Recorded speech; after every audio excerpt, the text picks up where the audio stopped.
আপনি বোরখা পরে বোরখা শামীম, আপনি কি আসলে বোরখা পড়তে হয়েছিল আপনাকে দেশ ছাড়া? আচ্ছা, মানে আপনি তো সবসময় মানে আল্লাহ রাসূলের নাম নেন সবসময়, আপনার সাথে আগেও যখন কথা হয়েছে বা এখনো, জি। তো আপনাকে গডফাদার বলে, এটি কেন বলে? গড ফাদার বলুক, গড বাদার বলুক, আমার গড মাদার না বললেই হলো, নো প্রবলেম। হ্যাঁ, মানে আমাকে লিঙ্গ পরিবর্তন না করে দিলে আমার কোনো আপত্তি নেই।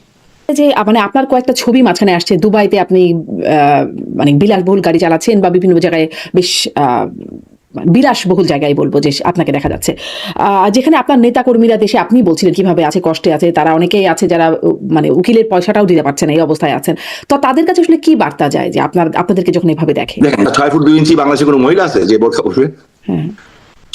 6 ফুট 2 ইঞ্চির মানুষ আমি, লম্বা 2 ইঞ্চি যদি একটু বেশি, যদি স্যান্ডেল পরি তাহলে আর 1 ইঞ্চি বেড়ে গেল, তাহলে 6 ফুট 3 ইঞ্চির বোরখা লাগবে।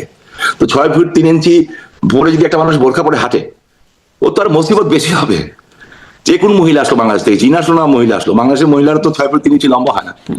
তো যে পরে যে বলে ও হয় মাতাল, না অন্য কিছু হবে, নাহলে হোয়াটএভার ইজ, এদের কথা আমি মানে এই ব্যাপারে আপনারা এক্সপার্ট বোঝা গেল। ফেরার সময়ও এরকম কোনো পদ্ধতি হবে কিনা সেটা অবশ্য আপনি বলেন নাই, যে সেভাবে ফিরতে হবে কিনা। হ্যাঁ, ফেরার সময় হাজারো রাস্তা আছে ফেরার। কিভাবে ফেরবো সেটার উপর ডিপেন্ড করে। আলোচনা করে ফিরলে একরকম, আলোচনা ছাড়া ফিরলে একরকম, যদি আমাদের দেশের উপরে ওরা আঘাত করে দেয় তাহলে একরকম, যদি আঘাত না করে তাহলে একরকম।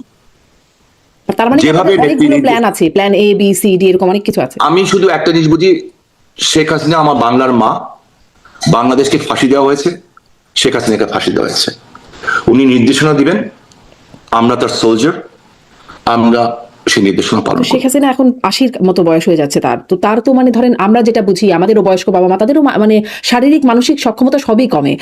মানে এরকম একজন খুবই প্রবীণ মানুষ, তিনি আসলে আপনি যেটা বলতে চাচ্ছেন আমি বুঝেছি, বাট ইটস ভেরি ইন্টারেস্টিং ব্যাপার শারমিন।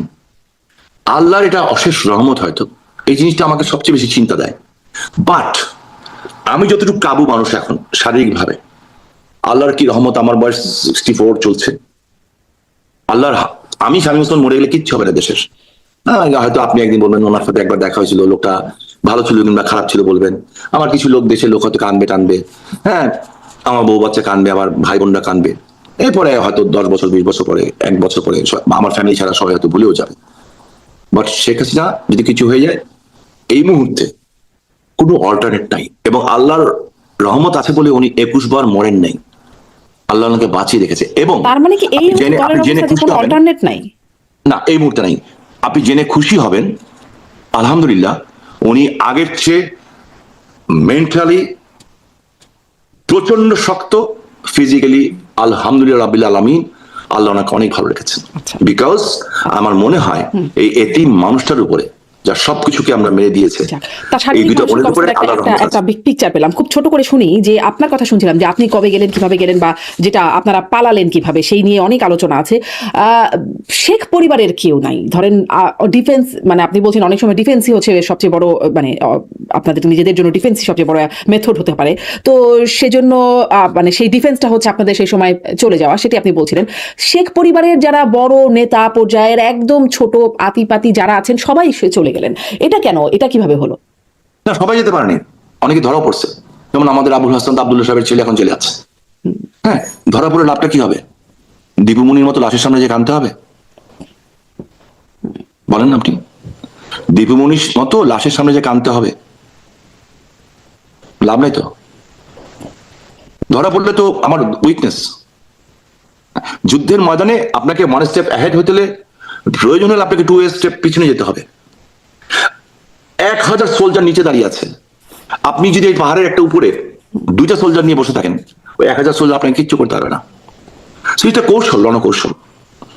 এবং নিজেকে সেফ, আল্লাহর আস্তাগফিরুল্লাহ, আমি কারোর সাথে তুলনা করছি না, আল্লাহর সবচেয়ে প্রিয় মানুষ সারা পৃথিবীতে রাসূল করিম হযরত মুহাম্মদ মুস্তাফা সাল্লাল্লাহু আলাইহি সাল্লাম মক্কা ছেড়ে মদিনায় গেছিলেন, পাহাড়ের পর্বতের গুহায় গেছিলেন, তারপরে যে মদিনায় আশ্রয় নিয়েছিলেন।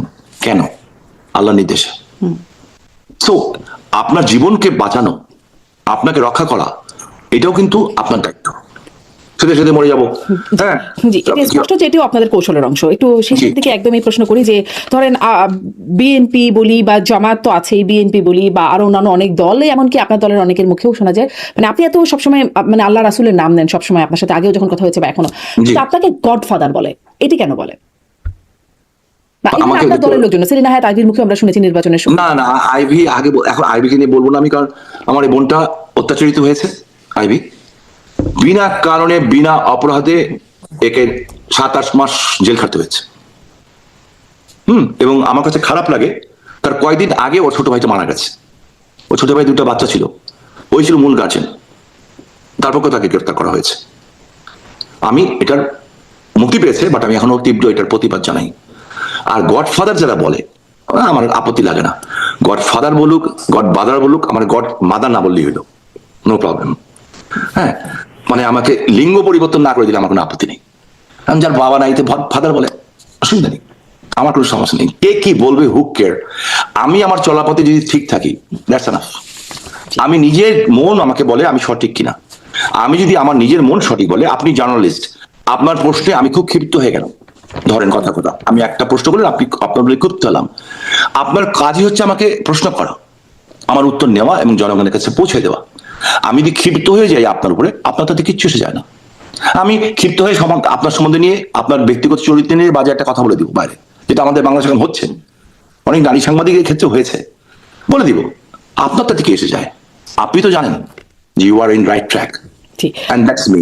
এখন ধরেন দেখা যায় যে মানে আপনার কয়েকটা ছবি মাঝখানে আসছে, দুবাইতে আপনি মানে বিলাসবহুল গাড়ি চালাচ্ছেন বা বিভিন্ন জায়গায় বেশ বিলাসবহুল জায়গায় বলবো যে আপনাকে দেখা যাচ্ছে, যেখানে আপনার নেতা কর্মীরা দেশে, আপনি বলছিলেন কিভাবে আছে, কষ্টে আছে তারা, অনেকেই আছে যারা মানে উকিলের পয়সাটাও দিতে পারছেন, এই অবস্থায় আছেন। তো তাদের কাছে আসলে কি বার্তা যায় যে আপনাদেরকে যখন এভাবে দেখে? দেখেন, এবং আপনাকে একটা কথা দিয়ে রাখি, আজকে বিড়ালের গলায় ঘন্টা তো কেউ বাঁধবে, আমার নারায়ণগঞ্জের লোকেরাই বাঁধবে ইনশাল্লাহ। জাস্ট ওয়েট করেন, দেখবেন ইনশাল্লাহ। অনেক ধন্যবাদ শামীম ওসমান, আপনাকে সময় দিয়ে যুক্ত হওয়ার জন্য। অনেকগুলো বিষয়ে জানলাম, রণকৌশলটা হয়তো ভবিষ্যতে কখন আপনি আমাদেরকে জানাবেন যে কিভাবে আপনারা দেশে ফিরছেন। ধন্যবাদ যুক্ত হওয়ার জন্য। জি, আপনি দোয়া করবেন যাতে ওই সময়টা পর্যন্ত বেঁচে থাকতে পারি, আপনার মাধ্যমে সবার কাছে জিজ্ঞেস করতে পারি, যাতে লজ্জা না লাগে মৃত্যুর সময়।